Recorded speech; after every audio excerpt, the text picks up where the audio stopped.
Saw dudes. At this point, it is a surprise to no one that solar warlocks are impossible to put down. These guys are a pillar of support for any high-end activity, and even after the Starfire Protocol massacre, they are alive and well. For today's build, I leveraged the Merciless Solar Exotic Fusion Rifle with the Rain of Fire Exotic Boots for infinite radiant buff uptime. Merciless is a DPS powerhouse and can put out incredible numbers in raids, and in combination with Well of Radiance can be a potent ad clear tool. Without any more delay, let's get started. As I mentioned at the start, we will be using Well of Radiance, which heals for 100 HP per second, grants 25% increased damage, 50% damage resistance, and converts our weapon damage to super ability damage. The class ability of choice is Phoenix Dive, which synergizes with Heat Rises, one of our aspects. This combination gives us Cure ×2 and Restoration ×2 for 3 seconds upon cast, and applies 40 Scorch stacks to enemies within 5 meters. For the melee ability, I chose to use Incinerator Snap for the easy ignitions at close range and to cosplay as Roy Mustang. Each of the 5 bolts applies 20 Scorch stacks at base, making it a great ad clear tool. Finally, the grenade is up to preference. I ran Fusion Grenade for the hefty damage and 40 Scorch stacks that it applies. The aspects for this build are going to be Heat Rises and Icarus Dash. Heat Rises gives us the ability to fire weapons while gliding, gives a passive 20 airborne effectiveness for all weapons, and grants melee ability energy on airborne kills. Heat Rises also lets us consume our grenades, granting us and nearby allies within 9 meters Cure ×2, increasing our AE to 70, and modifying our glide to last insanely long. Icarus Dash grants us an airborne dash that travels 8 meters. If Heat Rises is active, we gain an additional charge, but the cooldown increases from 4 seconds to 5 seconds. Finally, airborne multi-kills grant us Cure ×1. The Fragment section will be shorter, I swear. I went with Ember of Combustion, Ashes, Soulless, and Empyrean. Combustion makes solar super kills create ignitions and spawn fire sprites. In our case, our solar weapon kills while in Well of Radiance will create ignitions. Ashes increases all scorch stacks that we apply by 50%, making it easier to ignite enemies.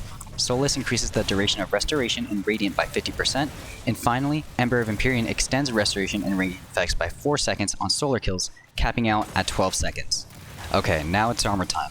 On the helmet, I used Harmonic Siphon, Special Ammo Finder, and Dynamo. Dynamo can be subbed out for Heavy Ammo Finder. With the grips, I use Firepower, Focusing Strike, and Impact Induction. Firepower can be switched out for heavy-handed depending on your playstyle. On the bathrobe was Harmonic Reserves, Harmonic Resistance, and Concussive Dampener. Concussive Dampener can be switched out for an Elemental Resistance mod or more reserves. When it came to Rain of Fire, I ran Harmonic Scavenger, Recuperation, and Solar Weapon Surge. Lastly, the Bond had Time Dilation, Bomber, and Powerful Attraction. Powerful Attraction can be switched out to Reaper or Distribution. The best stat to max is still Resilience, since you can occasionally be a sitting duck while airborne. After that, I would focus on Discipline and Recovery equally. Now we get to my favorite part, the Weapon Loadout section. Weapon Loadout 1 is the Merciless setup, which heavily favors boss TPS. In the Kinetic slot, I use Transfiguration for long-range blinking, and because it can roll with Kinetic Tremors for additional ad clear utility. In the Energy slot, we are using Merciless, as already mentioned. Merciless is great when paired with Rain of Fire, since we can keep up the Conserve Momentum and Impetus buff just by using Icarus Dash. The heavy weapon of choice is Cataclysmic, but you can also go with Briar's Contempt. Both of these linear fusion rifles are excellent choices when it comes to boss damage, and you can't go wrong with either.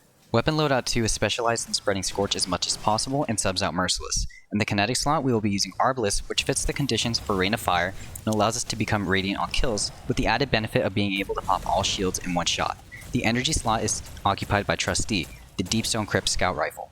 Trustee can roll with Incandescent and can spread Scorch easily, since we will be soaring way above enemies.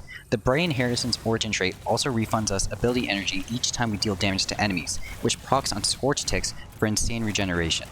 The Energy slot will be taken up once again by Cataclysmic or Briar's Contempt for the same reasons. The gameplay loop of the build is super simple. First, you want to consume your grenade to activate Heat Rises, then start getting some airborne kills, using your fusion rifle to become Radiant. Afterwards, use Phoenix Dive to activate Restoration ×2 and kill more enemies with solar damage to extend the effects of the buffs. While airborne, kills will refund melee energy and apply Cure. You want to use your melee whenever possible to refund grenade and class ability energy. When your super is full, plant yourself in a spot where you can fire your fusion and linear fusion from safety and fire away to cause ignitions. I hope that this build helps those who are trying to find a solar warlock build. I'm really finding them fun to play, especially in a more aggressive sense. Thank you guys for the recent support on my push to 1,000 subs. I appreciate every one of you. Thank you for watching, and happy farming.